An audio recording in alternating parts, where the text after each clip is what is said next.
Hi friends, Group 2 mains demo class upload பண்ணுறதா சொல்லியிருந்தோம் December 11 to 15. So first class பார்ப்போம். என்ன டாபிக் பார்க்க போகிறோன்னா role achievement and impact of science and technology energy self sufficiency oil exploration விஞ்ஞானம் மற்றும் தொழில்நுட்பத்தின் சாதனையை அடைதல் மற்றும் தாக்கம் தன்னிறைவு எண்ணெய் ஆய்வு. ஸோ இந்த டாபிக் பார்த்தீங்கன்னா இதுக்கான நோட்ஸ் வந்து டிஸ்கிரிப்ஷன் பேஜில் இருக்குது. அந்த நோட்ஸை வந்து நீங்கள் ஓப்பன் பண்ணி டவுன்லோட் பண்ணி வச்சுக்கலாம். அண்ட் இந்த வீடியோஸும் நீங்கள் டவுன்லோட் பண்ணி வச்சுக்கலாம். அடுத்த எக்ஸாம் குரூப் 1 மெயின்ஸ் அதுக்கு தான் யூஸ்ஃபுல்லாக இருக்கும். So group 2 mains science and technology. So இந்த டாபிக் பார்த்தீங்கன்னா உங்களுக்கு ஆன்லைன் கோர்ஸ் அண்ட் டெஸ்ட் ஷெடியூலோட ஃபர்ஸ்ட் ப்ரிஃபரன்ஸ் ஸ்டாக்ஸில் கொடுத்துருந்தோம். ஸோ அதனால தான் இதை வந்து ஃபர்ஸ்ட் கிளாஸ் எடுக்கிறோம். இப்போ சயின்ஸ் அண்ட் டெக்னாலஜியில் பார்த்தீங்கன்னா உங்களோட அச்சீவ்மெண்ட் தனியாக ஒரு டாபிக் இருக்குது. அதுக்கப்புறம் science and technology based organisation ISRO, DRDO, CSIR. So இந்த மாதிரி ஒரு டாபிக் இருக்குது. இதில் வந்து அவங்களோட அச்சீவ்மெண்ட் வந்து ஓவராலாக பார்த்துடலாம். விஞ்ஞானம் மற்றும் தொழில்நுட்பத்தின் சாதனையை அடைதல் மற்றும் தாக்கம் தன்னிறைவு எண்ணெய் ஆய்வு. ஸோ சயின்ஸ் அண்ட் டெக்னாலஜி என்னென்ன சாதனை தான் பண்ணியிருக்காங்க, நம்ம கண் பார்வைக்கு தெரிஞ்சதான் பார்த்திங்கன்னா சேட்டிலைட் லான்ச் பண்ணுறது, அதுக்கப்புறம் ராக்கெட், செயற்கைக்கோள், ஏவுகணை இதெல்லாம் வந்து மேலே அனுப்புறது. ஸோ இந்த மாதிரி சாதனை தான் பண்ணியிருக்காங்க. செல்ஃப் சஃபிஷியன்சி தன்னிறைவுனா என்னென்னா நமக்காக நம்ம வந்து என்னென்ன ஓனாக க்ரியேட் பண்ணியிருக்கோம். ஸோ ஒன்ஸ் 1960 தான் பார்த்திங்கன்னா இந்தியா வந்து ஒரு பெருசாக எந்த முன்னேற்றமும் இல்லாமல் இருந்தது. அதுக்கப்புறம் முக்கியமான சயின்டிஸ்ட்டு விக்ரம் சாராபாய், ஹோமி ஜஹாங்கீர் பாபா இவங்கள மாதிரி தான் வந்து இந்தியாவில் சயின்ஸ் அண்ட் டெக்னாலஜின்றதை கொண்டு வரணும் அப்படின்னுன்றதை கொஞ்சம் கொஞ்சமாக வந்து டெவலப் பண்ண ஆரம்பித்தாங்க. அதுக்கப்புறம் லேட்டராக தான் பார்த்திங்கன்னா doctor APJ Abdul Kalam, so இந்த மாதிரி நிறையா சயின்டிஸ்ட் எல்லாம் உருவாகியிருக்காங்க. ஸோ இந்த டாபிக் நீங்கள் படிக்கிறீங்கன்னா எப்படி படிக்கணும்னா ஓவராலாக இது வரைக்கும் group 1 mains and group 2 mains இது வரைக்கும் இந்த டாப்பிக்லேருந்து எப்படி கொஸ்டின்ஸ் கேட்டிருக்காங்க என்றதை ஃபர்ஸ்ட் பாருங்கள். நெக்ஸ்ட்டு என்னென்னா இந்த டாப்பிக்லேருந்து உங்களால் என்னென்ன கொஸ்டின்ஸ் தான் கலெக்ட் பண்ண முடியும் பாருங்கள். ஸோ ஓரளவுக்கு ப்ரீவியஸ் இயர் கொஸ்டின்ஸ் பார்த்தீங்கன்னா எப்படி கேட்டிருக்காங்க, நம்ம எப்படி கொஸ்டின்ஸ் எடுக்கலான்னு உங்களுக்கு ஐடியா கிடச்சிரும். அண்டு நோட்ஸ் தான் எப்படி இருக்குன்னு பாருங்கள். ஸோ இந்த டாப்பிக்கில் வந்து நாங்கள் என்னென்ன டாபிக்ஸ் வந்து கவர் பண்ணியிருக்கோன்னா இந்தியன் ஸ்பேஸ் ப்ரோக்ராம், இந்தியா வந்து இது வரைக்கும் வந்து என்னென்ன செயற்கைக்கோள் தான் வந்து விட்டுருக்காங்க, என்னென்ன ஏவுகணை தான் விட்டுருக்காங்க, அதுக்கப்புறம் செயற்கைக்கோள் எங்கெங்கே தான் போய் செலுத்தியிருக்காங்க. இந்தியா பார்த்திங்கன்னா நிலவுக்கு செயற்கைக்கோள் எடுத்துகிட்டு போயிருக்கு, அதுக்கப்புறம் செவ்வாய் மார்ஸ்க்கு செயற்கைக்கோள் எடுத்திருக்கு. ஸோ அதுதான் என்னென்ன அதில் என்னென்ன சேட்டலைட் என்னென்ன ஏவுகணை தான் யூஸ் பண்ணாங்க. வேறு இதில் பார்த்திங்கன்னா ஆயில் எக்ஸ்ப்ளோரேஷன் எண்ணெய் ஆய்வு, அதில் அதாவது என்னென்னா இது வரைக்கும் ஆயிலில் என்னென்ன தான் வந்து எங்கெங்கே தான் வந்து நம்ம கோவாவில் ஒரு ஆயில் எக்ஸ்ப்ளோரேஷன் வச்சுருக்கோம், அதுக்கப்புறம் அண்டார்டிகாவில் போய் கூட ஓஷனிக் ரிசர்ச் தான் பண்ணுறோம். ஸோ இதை தான் வந்து இந்த டாப்பிக்கில் வந்து பார்க்கலாம். இதெல்லாம் கவர் பண்ணிங்கன்னா ஓவராலாக இதில் தான் கேட்பாங்க. ஒரு 3 மார்க் அளவுக்கு பார்த்திங்கன்னா அஸ்ட்ரானமிக்கல் டிஸ்டன்ஸ், லைட் இயர் இந்த டாபிக்ஸ் தான் பார்த்துக்கோங்க. 15 மார்க் அளவுக்கு இந்தியாவோட ஸ்பேஸ் ப்ரோக்ராம், அதுக்கப்புறம் ஏவுகணை மிசைல் டெக்னாலஜி என்னென்ன விட்டுருக்காங்க. அண்ட் 8 மார்க் லெவலில் பார்த்திங்கன்னா moons mission, Mars mission, so இந்த டாபிக்ஸ் தான் பார்த்துக்கோங்க. ஸோ இது வரைக்கும் என்னென்ன கொஸ்டின்ஸ் கொடுத்துருக்காங்க பார்க்கலாம். குரூப் 2 மெயின்ஸில் 8 மார்க்கில் இந்த கொஸ்டின் கேட்டிருக்காங்க. Various types of resolutions involved in remote sensing, ஆய்வில் மேற்கொள்ளப்படும் பல்வேறு வகையான பண்பறி திறன்களை விளக்குக. ஸோ பாருங்கள் குரூப் 2 மெயின்ஸில் இந்த டாப்பிக்லேருந்து 8 மார்க் வந்து கவர் பண்ணியிருக்காங்க. குரூப் 1 மெயின்ஸில் பாருங்கள் 2015 to 17 வரைக்கும் கொடுத்துருக்கோம். 2015 8 மார்க் அண்டு 3 மார்க்கில் இந்த ரிமோட் சென்சிங் பற்றியே கேட்டிருக்காங்க. தொலைநிலை உணர்வு திறன் தரவு. ஸோ இந்த டாபிக் வந்து ரொம்ப முக்கியமான ஒரு டாபிக். அண்ட் 2016 இதில் வந்து 15 மார்க் கேட்டிருக்காங்க. Role of artificial satellite in science and technology, discuss merits and demerits, விஞ்ஞானம் மற்றும் தொழில்நுட்பத்தில் செயற்கையான செயற்கைக்குள் பங்கு, மதிப்பு மற்றும் குறைபாடுகள் பற்றி விவாதி. அண்ட் நெக்ஸ்ட்டு 2016 3 மார்க்கில் இந்த டாபிக் கேட்டிருக்காங்க. பிளாக் ஹோல்ஸ் கருப்பு துளைகள். 2017 3 மார்க்கில் லைட் இயர் ஒளியாண்டுனா என்ன கேட்டிருக்காங்க. ஸோ ஓவராலாக பார்த்திங்கன்னா group 1 mains and group 2 mains எல்லா இயர்லேருந்தும் இந்த டாப்பிக்லேருந்து கொஸ்டின்ஸ் கேட்குறாங்க. அதனால் இந்த டாப்பிக்கை 15 மார்க் 8 மார்க் அண்ட் 3 மார்க் இந்த லெவலில் வந்து நல்லா கவர் பண்ணுறது ரொம்ப பெஸ்ட்டாக இருக்கும். ஸோ ஃபர்ஸ்ட் என்ன பார்க்க போகிறோன்னா இந்தியன் ஸ்பேஸ் ப்ரோக்ராம், இந்திய விண்வெளி திட்டம். இந்த கொஸ்டின் வந்து பார்க்கலாம். ஸோ மேக்ஸிமம் பார்த்தீங்கன்னா இங்கே எக்ஸாமுக்கு ப்ரிப்பேர் பண்ணுற மாதிரியே நீங்கள் படிக்கும் போதும் ப்ரிப்பேர் பண்ணுறங்க. இப்போ வந்து சயின்ஸ் அண்ட் டெக்னாலஜினா இது சம்மந்தமாக எல்லா டாபிக்ஸையும் போட்டு படிச்சுட்டு அதுக்கப்புறம் கன்ஃபியூஸ் ஆகி அங்கே போய் என்ன பாயிண்ட்ஸ் கொடுக்கறது யோசிச்சுட்டு இருக்க தேவை. அங்கே போய் என்ன பண்ணுறீங்களோ அதை வந்து இங்கே இருந்தே ஸ்டார்ட் பண்ணிவிடுங்க. ஸோ மேக்ஸிமம் 15 மார்க் இதில் தான் பார்த்தீங்கன்னா இன்ட்ரோடக்ஷன் தான் கொடுக்க சொல்கிறாங்க. யூபிஎஸ்சிலையும் இதே மாதிரி இன்ட்ரோடக்ஷன் கன்க்ளூஷன் எல்லாமே கொடுக்க சொல்கிறாங்க. இது பாருங்கள். ஸோ ஃபர்ஸ்ட்டு எந்த ஒரு டாப்பிக்காக இருந்தாலும் ஒரு 2 லைன்ஸில் வந்து அதில் என்ன இருக்குது, ஏன்னா கரெக்ஷன் பண்ணுறவங்களுக்கு உங்களுக்கு அந்த கொஸ்டின் பற்றி எதாவது ஐடியா இருக்கான்னு தெரிஞ்சுக்கிறது அந்த இன்ட்ரோடக்ஷன்லேயே தெரிஞ்சிடும். ஸோ சிம்பிளான வேர்ட்ஸில் உங்களுக்கு தெரிஞ்ச பாயிண்ட்டை நல்லதாக கொடுங்க. ஸோ இதில் பார்த்தீங்கன்னா India has started its satellite technology by Indian National Committee on Space Programme and Research in 1962, later changed to ISRO in 1969. So India பார்த்தீங்கன்னா ISRO தான் ஸ்டார்ட் பண்ணுறதுக்கு முன்னாடியே ஸ்பேஸ் ப்ரோக்ராம்காக ஒரு கமிட்டி வந்து செட்டப் பண்ணியிருக்காங்க. அதை வந்து INCOSPAR INCOSPAR அப்படின்னு சொல்லுவாங்க. ஸோ அதுபடி தான் வந்து ISROன்றது டெவலப் ஆகியிருக்கு. இதில் மோஸ்ட்லி வந்து கொஞ்சம் ஹைலைட் பண்ணுறதுனா இந்த இயர்ஸ் தான் வந்து கொஞ்சம் ஹைலைட் பண்ணி காட்டுங்க. பிகாஸ் நீங்கள் படிக்கும்போது நிறைய எல்லாமே வந்து படிப்பீங்க, ஆனால் வந்து ஓவராலாக எக்ஸாம் கிட்ட வரும்போது எல்லா இயரும் சேர்ந்து கொஞ்சம் கன்ஃபியூஷன் ஆகும். ஸோ அதுலேயும் வந்து நிறைய பேர் தான் அந்த இயரை ஞாபகம் வச்சுட்டு அங்கே போய் ப்ரெசென்ட் பண்ணாங்கன்னா அவங்களுக்கு வந்து நல்ல ஸ்கோர் கிடைக்கும். ஸோ மேக்ஸிமம் ISROனா 1969 எல்லாருக்கும் ஞாபகம் வந்துடும். ஸோ அதை வச்சுட்டு அந்த 1962 வந்து நீங்கள் எழுதிடலாம். இந்தியா தனது செயற்கைக்கோள் திட்டத்தினை INCOSPAR, ஸோ தமிழையும் நீங்கள் வந்து இந்த மாதிரி அப்ரீவ் தான் இங்கிலீஷ்லேயே எழுதலாம். 1962 கீழ் தொடங்கி 1969 ISROவாக முன்னேறியது. நெக்ஸ்ட்டு ஸோ இந்த சேட்டலைட் டெக்னாலஜியில் இந்தியா அச்சீவ் பண்ண சாதனைகள் தான் பார்ப்போம். ஸோ எந்தெந்த ஃபீல்டு தான் அச்சீவ் பண்ணியிருக்காங்கன்னா telecommunication, oceanic research, meteorological research, தொலைத்தொடர்பு, கடல் ஆராய்ச்சி, ஆய்வியல். ஸோ டெலிகம்யூனிகேஷனாக என்ன பார்த்தீங்கன்னா இப்போ நம்ம யூஸ் பண்ணுற எல்லா நெட்வொர்க்கு 4G வரைக்கும் எல்லாமே வந்து இந்த சேட்டலைட் மூலமாக தான். Next oceanic research, so Antarctic ஓஷனில் நிறைய ரிசர்ச் நடத்துகிறோம் இதெல்லாம். அண்ட் மெட்ராலஜிக்கல் ரிசர்ச் பார்த்தா இதுக்காக நிறைய satellite climate and weather identify பண்ணுறதுக்காகவே நிறைய சேட்டலைட் தான் அனுப்பிக்கிட்டு தான் இருக்கும். ஸோ இந்த ஏரியாவில் தான் பார்த்தீங்கன்னா இந்தியாவோட டெவலப்மெண்ட் வந்து அதிகமாக இருக்குது. ஸோ இந்த பாயிண்ட்ஸ் வந்து நீங்கள் ஹைலைட் பண்ணி காட்டலாம் எக்ஸாமில். இப்போ என்னென்னா நாங்கள் வந்து ரெட் பெனில் தான் எழுதியிருக்கோம். ஸோ நீங்கள் எக்ஸாமில் ஒரே பென் தான் எழுதணும். ஸோ இந்த பாயிண்ட்ஸ் வந்து நீங்கள் எழுதிட்டு ஜஸ்ட் அண்டர்லைன் பண்ணி காட்டலாம். ஸோ இந்த மாதிரி ஒரு நல்ல பாயிண்ட்டு இது வந்து கொஞ்சம் கரண்ட் அஃபேர்ஸ் அப்டேட்ஸ். ஸோ நல்ல பாயிண்ட்ஸ் கொடுத்துட்டு அப்டேட் பண்ணி காட்டலாம். ஸோ February 15, 2017 பார்த்தீங்கன்னா இந்தியாவோட மேஜர் அச்சீவ்மெண்ட் இது. ஏன்னா 104 சேட்டலைட்டை ஒரே ராக்கெட்டில் இந்தியா அனுப்புனாங்க. ஸோ அந்த சேட்டலைட் நேம் என்னென்னா கார்ட்டோசாட் 2D. அதுக்கான யூஸ் பண்ண ராக்கெட் வந்து PSLV C-37. இந்த மாதிரி இன்ஃபர்மேஷன் தான் உங்களுக்கு மற்ற ப்ரிலிம்ஸ் பேஸ்டு எக்ஸாம்ஸ்க்கும் ரொம்ப யூஸ்ஃபுல்லாக இருக்கும். ஸோ இது இந்தியாவோட பெரிய அச்சீவ்மெண்ட் சொல்லலாம். ஃபர்ஸ்ட் இந்த டாபிக் சம்மந்தமாக சொல்லிட்டீங்க, என்ன அச்சீவ் பண்ணியிருக்காங்க, எந்த ஃபீல்டில் அச்சீவ் பண்ணியிருக்காங்க சொல்லிட்டோம். அதுக்கப்புறம் எந்த ஒரு டாபிக் சொன்னாலும் அதில் ஏதோ ஒரு ஆர்கனைசேஷன் இருந்தால் அந்த ஆர்கனைசேஷன் பற்றி ஒரு சில லைன்ஸ் சொல்லணும். ஸோ இதில் வந்து ISRO பற்றி சொல்லணும். இதே மிசைல் டெக்னாலஜினா DRDO பற்றி கண்டிப்பாக சொல்லணும்.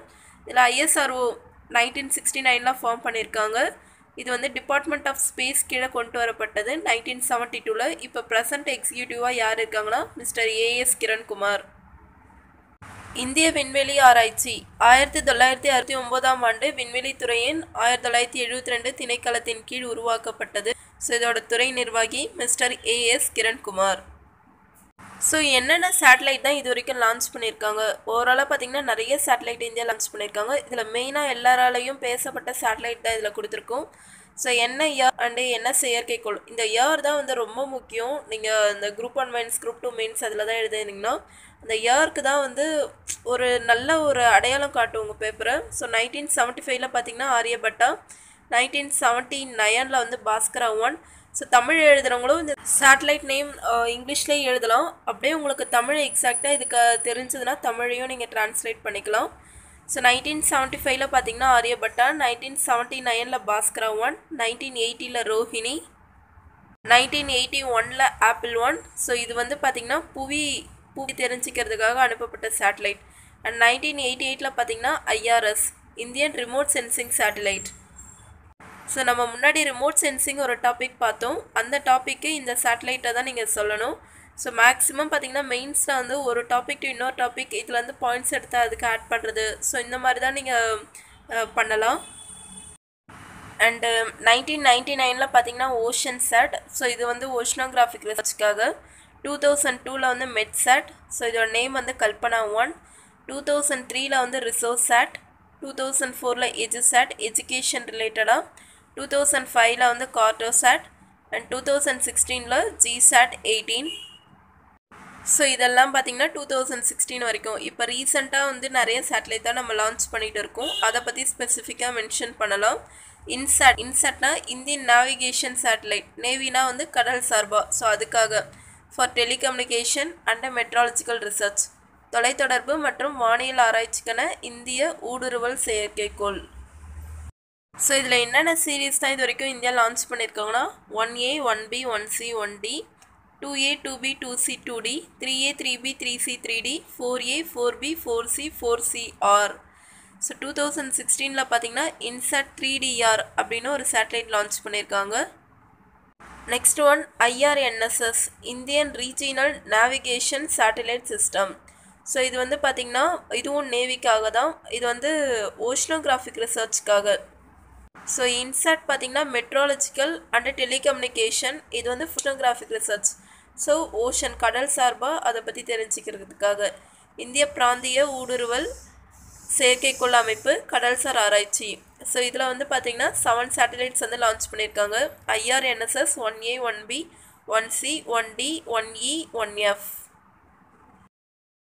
ஸோ நம்ம முன்னாடி மைல்ஸ்டோன்ஸ் பார்த்தோம். அதெல்லாம் ஜென்ரலாக இருந்த சேட்டலைட்ஸ். ஒரு கோளுக்கு இப்போ மூன் பார்த்திங்கன்னா நம்ம எர்த்தை விட நேச்சுரல் சேட்டலைட் சொல்லுவாங்க, அதாவது இயற்கையான செயற்கைக்கோள். ஸோ இந்த இடத்துக்கு தான் வந்து இந்தியா ஸ்பெசிஃபிக்காக அனுப்பின செயற்கைக்கோள் பற்றியும் மென்ஷன் பண்ணணும். இது வரைக்கும் பார்த்தது ஜென்ரலாக ஓவராலாக வந்து ஸ்பேஸ்க்கு அனுப்பின சேட்டலைட்ஸ். இது பார்த்திங்கன்னா ஸ்பெசிஃபிக்காக ஒரு பிளானட்டுக்கு மூன் என்றதே ஒரு சேட்டலைட் தான் சொல்லுவாங்க. ஸோ ஒரு சேட்டலைட்டுக்கே சேட்டலைட் அனுப்புகிறாங்க. ஸோ இதை பற்றி தான் கண்டிப்பாக மென்ஷன் பண்ணணும். ஸோ நிலவிற்கான திட்டத்தில் பார்த்திங்கன்னா சந்திராயன் 1 PSLV C11 இது வந்து 22 அக்டோபர் 2008 வந்து நம்ம லான்ச் பண்ணோம். சந்திராயன் 2 பார்த்திங்கன்னா January 31, 2019 வந்து லான்ச் பண்ண போகிறோம். நெக்ஸ்ட்டு மார்ஸ் மிஷன் செவ்வாய்க்கான திட்டம். இதில் வந்து மங்கள்யான் PSLV C22. ஸோ அது வந்து C11, இது வந்து C22. ஸோ 11 தான் ஆட் ஆகியிருக்கு. அண்டு இதோட இயர் பார்த்திங்கன்னா 5th November 2003. ஸோ இந்த மூன்ஸ் மிஷன் மார்ஸ் மிஷன் இது மட்டுமே நீங்கள் தனியாக ஒரு 8 மார்க் லெவல் படிக்கணும். ஏன்னா இதுவும் ஒரு முக்கியமான டாபிக் தான். ஆனால் இங்கே மென்ஷன் பண்ணும்போது முக்கியமாக என்ன சேட்டலைட் என்ன ராக்கெட் எப்போ லான்ச் பண்ணோம் அதை சொன்னால் போதும். இந்த சேட்டலைட்க்கு தான் நம்ம யூஸ் பண்ணுற வெஹிக்கல், அதாவது ஏவுகணைகள் தான் என்னென்னு பார்த்திங்கன்னா SLVனா சேட்டலைட் லான்ச்சிங் வெஹிக்கல், PSLVனா போலார் சேட்டலைட் லான்ச்சிங் வெஹிக்கல், GSLVனா ஜியோ சேட்டலைட் லான்ச்சிங் வெஹிக்கல், ASLVனா ஏரியல் சேட்டலைட் வெஹிக்கல். ஸோ இதெல்லாம் நம்ம யூஸ் பண்ணுற வெஹிக்கல்ஸ். ஸோ உங்களோட கொஸ்டின்ஸில் வந்து ரொம்ப ரொம்ப முக்கியமாக எது இருக்குன்னா இன்ட்ரடக்ஷன், கன்க்ளூஷன் அண்ட் அந்த சப்டைட்டில்ஸ் வந்து ரொம்ப முக்கியமாக இருக்கணும். இதுக்கான கன்க்ளூஷன் பார்ப்போம். அண்ட் இன்னொரு சஜஷன் என்னென்னா, என்ன தான் நாங்கள் வந்து நோட்ஸ் கொடுத்தாலும் உங்கள் கைப்பட ஒரு நோட் எடுத்து நீங்கள் எழுதுங்க. அது வந்து ரியலாகவே ரொம்ப யூஸ்ஃபுல்லாக இருக்கும் எக்ஸாம் டைமில். ஸோ ஜஸ்ட் நீங்கள் அதில் உள்ள அந்த ஃபேக்டான இன்ஃபர்மேஷன் பார்த்துட்டு போயிட்டிங்கன்னா ரிமைனிங் கண்டென்ட் எல்லாமே ஞாபகம் வந்துடும். ஸோ அதனால் ஒவ்வொரு டாபிக் எழுதுனதுக்கப்புறம் ஒரு சின்னதாக ஒரு ஹிண்ட்டு ஒரு 5 பாயிண்ட்ஸ் எடுத்து வச்சுக்கோங்க. ஸோ இந்தியா பார்த்திங்கன்னா எல்லா இடத்துலையுமே வந்து அவங்களோட மைல்ஸ்டோன்ஸ் வந்து கிராஸ் பண்ணியிருக்காங்க. நம்ம ஆல்ரெடி பார்த்த மாதிரி சந்திராயன் 2 கூட இப்போ வந்து நம்ம லான்ச் பண்ண போகிறோம் January 31, 2019. ஸோ அதை பற்றி நீங்கள் வந்து கன்க்ளூஷனில் சொன்னால் போதும். இந்திய விண்வெளி திட்டம் அதன் மைல்கற்கள் வெற்றிகரமாக நிறைவேற்றியது. மேலும் January 31, 2019 சந்திராயன் 2 என்ற செயற்கைக்கோளை வெற்றிகரமாக ஏவ உள்ளது. ஸோ இப்போ கொடுத்த கண்டென்ட் தான் பார்த்தீங்கன்னா 2016-15 மார்க்குக்கு நீங்கள் ஆன்சர் பண்ணலாம். Role of artificial satellite in science and technology. So இதில் வந்து எக்ஸ்ட்ரா நீங்கள் வந்து மெரிட்ஸ் அண்ட் டிமெரிட்ஸ் மட்டும் எக்ஸ்ட்ரா ஆட் பண்ணிக்கணும். நெக்ஸ்ட்டு என்ன டாபிக் பார்க்க போகிறோன்னா India's achievement in missile technology. So மிசைல்னால் என்னென்னா ஏவுகணை, சேட்டிலைட்னா செயற்கைக்கோள். ஸோ ஏவுகணைன்றது எதுக்காக பார்த்தீங்கன்னா இந்த சேட்டிலைட்டை கொண்டு போகிறதுக்காக தான். எப்படி வந்து ஒரு பொருளை இன்னொரு இடத்துக்கு எடுத்துகிட்டு போக ஒரு வெஹிக்கிள் யூஸ் ஆகுதோ அதே மாதிரி தான் சேட்டிலைட்டை ஏர்த்லேருந்து ஸ்பேஸுக்கு எடுத்துகிட்டு போக இந்த ராக்கெட்ன்றது யூஸ் ஆகுது. ஏவுகணை தொழில்நுட்பத்தில் இந்தியாவின் சாதனை. ஸோ ஜென்ரலாக இன்ட்ரடக்ஷன் பாருங்கள். இந்தியா வந்து பார்த்திங்கன்னா மிசைல் டெக்னாலஜியில் வந்து செல்ஃப் சஸ்டெயின் என்ற ஸ்டேட்டஸ் வந்து அடைஞ்சிடுச்சு. அதாவது தனக்கு வேண்டியதை தானே தயாரித்து கொள்கிற அந்த நிலைமை வந்து இந்தியா வந்து அடைஞ்சிடுச்சு. ஸோ அதுதான் செல்ஃப் சஸ்டெயின்ட், அதுக்கான meaning. Indigenously develop earth's missile technology after initiated by fabulous scientist contribution. So அந்த சயின்டிஸ்ட் தான் யாருன்னு உங்களுக்கு தெரியும். அற்புதமான அறிவியலாளர் பங்களிப்பினால் தொடங்கப்பட்ட பின்னர் அதன் சுயான இந்தியா மற்றும் அதன் ஏவுகணை தொழில்நுட்பத்தை உருவாக்கியது. ஸோ இதனால் மிசைல் மேன்னு யாரை சொல்கிறாங்கன்னா doctor APJ Abdul Kalam. Missile women Tessy Thomas. ஏவுகணை மனிதன் டாக்டர் ஏபிஜே அப்துல் கலாம். ஏவுகணை பெண்மணி டெசி தாமஸ். ஸோ சேட்டலைட் சம்மந்தமாக பார்க்கும்போது ஐஎஸ்ஆர்ஓ பற்றி பார்த்தோம். அதே மாதிரி மிசைல் பற்றி பார்க்கும்போது டிஆர்டிஓ பற்றி கண்டிப்பாக நீங்கள் எழுதணும். Defence research and development organisation 1958 கொண்டு வந்திருக்காங்க. ஸோ இவங்க வந்து எல்லா டைப்ஸ் ஆஃப் மிசைலும் டெவலப் பண்ணுறதா இவங்களோட வேலை. பாதுகாப்பு ஆராய்ச்சி மற்றும் வளர்ச்சி நிறுவனம் 1958 ஆண்டு நிறுவப்பட்டது. இது இந்தியாவின் அனைத்து வகையான ஏவுகணை தொழில்நுட்பத்திற்கான ஆராய்ச்சி மற்றும் மேம்பாடு ஆகும். ஸோ ஜென்ரலாக பார்த்தீங்கன்னா சேட்டலைட்டாக இருந்தாலும் மிசைலாக இருந்தாலும் எல்லாமே பார்த்தீங்கன்னா ஒரு ஸ்ட்ரக்சர் தான். ஃபர்ஸ்ட் அதுனா என்னன்னு சொல்லி நெக்ஸ்ட்டு ஐஎஸ்ஆர்ஓ டிஆர்டிஓ அதை பற்றி சொல்லுங்கள். அதுக்கப்புறம் அவங்க என்னென்ன சேட்டலைட் அங்கே லான்ச் பண்ணாங்க, இங்கே என்னென்ன மிசைல் தான் கொண்டு வந்திருக்காங்க. ஸோ இப்படி வந்து ஒரு ஸ்ட்ரக்சராக ஞாபகம் வச்சிட்டிங்கன்னா எக்ஸாமில் வந்து கடகடன்னு ஆன்சர் பண்ணிடலாம். இதில் வந்து பார்த்திங்கன்னா நிறைய பேருக்கு தெரியாதது இந்த டிஆர்டிஎல் அப்படின்னா defence research and development laboratory. So டிஆர்டிஓக்காக இருக்கிற இந்த டிஆர்டிஎல்லோட வேலை என்னென்னா பெரிய பெரிய காம்ப்ளெக்ஸான மிசைல் தான் ரெடி பண்ணுறது தான் இவங்களோட ஒர்க்கே. இது எப்படி சொல்கிறாங்கன்னா பாதுகாப்பு ஆராய்ச்சி மற்றும் அபிவிருத்தி ஆய்வகம். இங்கே வந்து டிஆர்டிஓ பற்றி சொல்லும்போது ஐடிபி அதை பற்றி நீங்கள் சொல்லணும். ஏன்னா இந்த ப்ரோக்ராம் கீழே தான் பார்த்தீங்கன்னா இந்தியாவில் எல்லா மிசைல் டெக்னாலஜியும் மெயினாக வந்து டெவலப் ஆகியிருக்கு. ஸோ இது வந்து பார்த்திங்கன்னா 1983 எஸ்டாப்ளிஷ் பண்ணியிருக்காங்க. 1958 DRDO, 1983 IGMDP integrated guided missile development programme. இன்டகிரேட்டட்னா எல்லாமே ஒருங்கிணைந்து செய்யறது தான் இவங்களோட வேலை. அண்ட் இவங்களோட மெயின் மோட்டோ என்னென்னா இந்தியா வந்து தனக்கே சுயமான எல்லாமே வந்து மிசைல் எல்லாம் டெவலப் பண்ணணும். அதுவும் இல்லாமல் பெரிய பெரிய மிசைல்ஸ் தான் நம்ம வந்து காம்ப்ரிஹென்சிவ் ரேஞ்சாக வந்து டெவலப் பண்ணோம். அதான் இவங்களோட மெயின் மோட்டோ. ஒருங்கிணைந்த ஏவுகணை அபிவிருத்தி திட்டம் 1981 நிறுவப்பட்டது. நோக்கம் என்ன பார்த்தீங்கன்னா இந்தியா வந்து சுயதினமான ஏவுகணை வளர்ச்சிக்கு ஏவுகணை தொழில்நுட்ப வேலைகளில் நிலைத்திருக்க வேண்டும். ஸோ இந்தியாவில் டெவலப் பண்ணியிருக்கிற மிசைல்ஸ் தான் பார்த்திங்கன்னா இந்த ஐஜிஎம்டிபி அந்த திட்டத்துக்கு கீழே தான் கொண்டு வந்திருக்காங்க. ஸோ இவங்க வந்து சில கான்செப்ட் வச்சுருக்காங்க. அந்த கான்செப்ட் படி தான் மிசைல்ஸ் வந்து டெவலப் பண்ணியிருக்காங்க. ஸோ அது என்ன கான்செப்ட் பார்க்கலாம். அது என்ன கான்செப்ட்னா இதுதான் சர்ஃபேஸ் டு சர்ஃபேஸ். ஸோ அவங்க வந்து என்ன கான்செப்டில் பண்ணுவாங்கன்னா இந்த 4 கான்செப்ட் இருக்குது. சர்ஃபேஸ் டு சர்ஃபேஸ் அதாவது மேற்பரப்புலேருந்து மேற்பரப்புக்கு 2 ஏவுகணைகள் வச்சுருக்காங்க. அது கீழே தான் அந்த இதெல்லாம் கொண்டு வரோம். ஸோ சர்ஃபேஸ் டு சர்ஃபேஸில் பார்த்திங்கன்னா அக்னி பிருத்திவி இதெல்லாம் வந்து செயல்படுது. நெக்ஸ்ட்டு சர்ஃபேஸ் டு ஏர் அதாவது மேற்பரப்பு புவியோட மேற்பரப்புலேருந்து சென்று போய் காற்று வரைக்கும் தாக்கும். ஸோ ஏர் வரைக்கும் தாக்குறது 2 மிசைல்ஸ் வச்சுருக்காங்க. அது காற்றுக்கும் இடைப்பட்டது அதில் வந்து 1 மிசைல். அதுக்கப்புறம் ஆன்டி டேங்க் சொல்லுவாங்க எதிர்ப்பு தொட்டி, இதில் வந்து 1 மிசைல் வச்சுருக்காங்க. So first surface to surface மேற்பரப்புலேருந்து மேற்பரப்பில் 2 ஏவுகணைகள் வச்சுருக்காங்க. அது என்னென்னா அக்னி பிருத்திவி. ஸோ அக்னி பார்த்தீங்கன்னா ஐஜிஎம்டிபி அவங்களுக்கு கீழே தான் வந்து அது ரீஎன்ட்ரி வெஹிக்கல் ப்ராஜெக்ட் என்ற இதில் வந்து அக்னி வந்து இருந்திருக்கு. ஸோ அக்னினாலே மெயினாக வந்து அப்துல் கலாம் அவர் தான் வந்து இந்த அக்னி இதில் வந்து அதிகமாக ஒர்க் பண்ணவர்.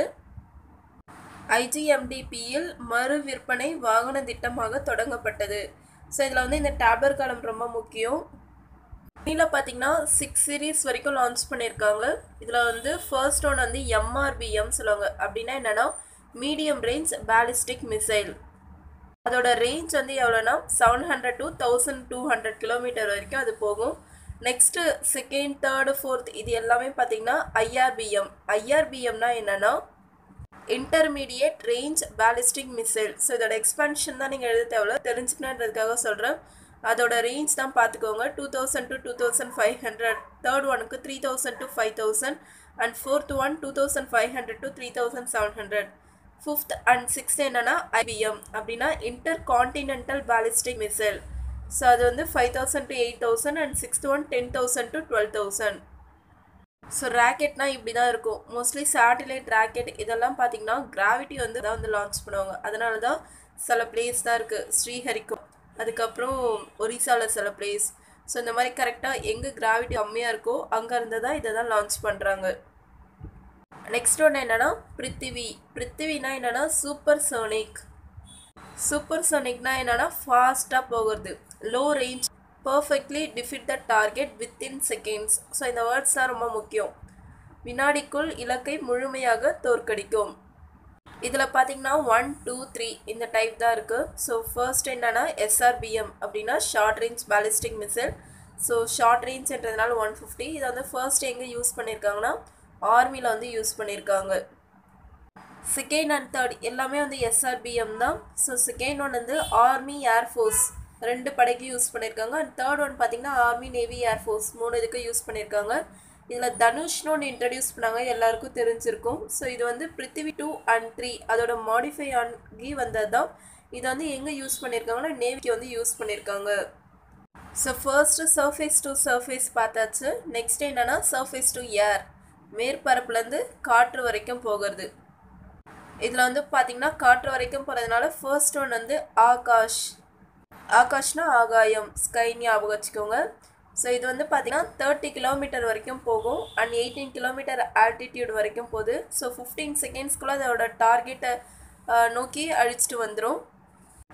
ஸோ சில மிசைல்ஸ் தான் பார்த்தீங்கன்னா சேட்டலைட் கொண்டு போகிறதுக்கு மட்டும் இல்லாமல் இந்த வேறு ஏதாவது மிசைல் வந்து வேறு கண்ட்ரிலேருந்து இந்தியா நோக்கி வந்தால் அதை வந்து டிஃபீட் பண்ணுறதுக்காகவும் இந்தியாவிலேருந்து டெவலப் பண்ணிகிட்டு இருக்காங்க. ஸோ இது வந்து பார்த்திங்கன்னா 8 டார்கெட்ஸ் வந்து ஒரு நேரத்தில் வந்து எடுத்துகிட்டு போகுது. ஸோ இதோட டார்கெட் வந்து பார்த்திங்கன்னா அதாவது இலக்கு வந்து 30 கிலோமீட்டர் தொலைவு, 18 கிலோமீட்டர் உயரம், 18 வினாடிகள் எடுக்குது அதோட அந்த எனிமி இதை வந்து டார்கெட் பண்ணி அழிக்கிறதுக்கு. அண்டு 8 இலக்குகளை வந்து ஒரே நேரத்தில் அடைஞ்சிடுது. ஸோ இந்த சர்ஃபேஸ் டு ஏரில் நெக்ஸ்ட் ஒன்று என்னென்னா த்ரிஷூல். ஸோ சர்ஃபேஸ் டு சர்ஃபேஸ்னால் வந்து அக்னி, பிருத்திவி. அண்ட் சர்ஃபேஸ் டு ஏரில் 2 மிசைல் பார்த்தோம். ஃபர்ஸ்ட் ஒன் வந்து ஆகாஷ் அண்ட் செகண்ட் ஒன் வந்து த்ரிஷூல். இது வந்தீங்கன்னா 12 கிலோமீட்டர் டார்கெட். ஸோ டிஃபீட் பார்த்தீங்கன்னா 1.5 செகண்ட்ஸ். முன்னாடி இருக்கிறது 15 செகண்ட்ஸ், இது வந்து 1.5 செகண்ட்ஸ். ஸோ இதை வந்து ஆன்டி சி ஸ்கிம்மராக வந்து யூஸ் பண்ணுறாங்க. குறுகிய தூரம் 18 கிலோமீட்டர் இலக்கானது 1.5 வினாடிகளுக்கு ஒரு கடல் எதிர்ப்பு ஸ்கிம்மர் என்று பயன்படுத்தப்பட்டது. ஸோ நீங்கள் என்ன தான் இந்த பாயிண்ட்ஸே அப்படியே போய் எக்ஸாமில் கொடுத்தாலும் எல்லாமே கொஞ்சமாவது அண்டர்ஸ்டாண்ட் பண்ணிக்கோங்க. அண்டர்ஸ்டாண்ட் பண்ணிக்கிட்டு ஃபேக்டை மட்டும் ஞாபகம் வச்சுட்டு மற்றபடி சென்டென்ஸ் வேர்ட்ஸ் எல்லாம் உங்களோட ஓன் வேர்ட்ஸாக கொடுங்க. அப்படின்னா தான் வந்து எந்த மாதிரி கொஸ்டின் கேட்டாலும் உங்களால் மேனேஜ் பண்ண முடியும். Next one air to air. இதில் வந்து ஒன் சைட் பார்த்தோம், காற்றுலேருந்து காற்று. ஸோ இது வந்து பிரம்மாஸ். இது வந்து ரொம்ப ரொம்ப முக்கியம். இதில் இருக்கிற இந்த வேர்ட்ஸ் தான் ரொம்ப முக்கியம். Mach 3 supersonic cruise missile. இது வந்து நம்ம ரஷ்யா கூட சேர்ந்து தான் செய்கிறோம். ஸோ 2017 இதை டெஸ்ட் பண்ணியிருக்காங்க. இந்த பாயிண்ட் வந்து ரொம்ப முக்கியம். இந்தியா பார்த்தீங்கன்னா 2016 MTCR அதில் வந்து மெம்பராக இருக்காங்க. ஸோ MTCRனா என்னென்னா missile technology control regime. So mostly பார்த்திங்கன்னா இந்தியா இந்த மாதிரி மெம்பர்ஸ், அதாவது இந்த மாதிரி ஆர்கனைசேஷன் கூட தான் வந்து மெம்பராகவே ஆகாது. இப்போ நார்த் கொரியா இந்த கண்ட்ரி தான் உங்களுக்கு தெரியும். அவங்க தான் எப்படின்னா அதிகளவு மிசைல்ஸ் வந்து ஒரு சின்ன கண்ட்ரி தான், ஆனால் அதிகளவு மிசைல்ஸ் வந்து டெவலப் பண்ணிக்கிட்டே இருக்காங்க. இப்போ ரீசெண்டாக கூட US அதிகமாக டார்கெட் பண்ணிக்கிட்டு இருந்தாங்க. ஸோ அதனால் UN வந்து அவங்கள நிறைய விஷயத்தில் வந்து பேன் பண்ணிக்கிட்டு வராங்க. ஸோ அவங்க வந்து ஸ்டார்டிங்கில் MTCRல மெம்பராக இருந்தாலும் அவங்களே ஓனாக நிறைய மிசைல்ஸ் லான்ச் பண்ணிட்டு எல்லாரையுமே வந்து டிஃபீட் பண்ணிக்கிட்டு இருக்க எம்டிசிஆர்லேருந்து அவங்க விலகிட்டாங்க. மேக் 3 சூப்பர்சோனிக் க்ரூஸ் ஏவுகணை ரஷ்யாவுடன் இணைந்துள்ளது. பிரம்மோஸ் 3 2017 சோதனை செய்யப்பட்டது. ஸோ எம்டிசிஆரில் இது வந்து மெம்பராக இருக்குது. நெக்ஸ்ட் ஒன்று என்னென்னா ஆன்டி டேங்க். அதில் வந்து பார்த்திங்கன்னா நாக்னு சொல்லுவாங்க, அதில் யூஸ் பண்ணுற அந்த மிசைல் நேம். ஸோ இது வந்து fire and forget anti tank missile அப்படின்னு சொல்கிறாங்க. ஸோ இந்த ஐஜிஎம்டிபி கீழே இல்லாமல் வேறு என்னென்ன மிசைல்ஸ் தான் நம்ம டெவலப் பண்ணியிருக்கோம், நிர்பை, பிரஹார் இந்த மாதிரி மிசைல்ஸ் தான் டெவலப் பண்ணியிருக்கோம்.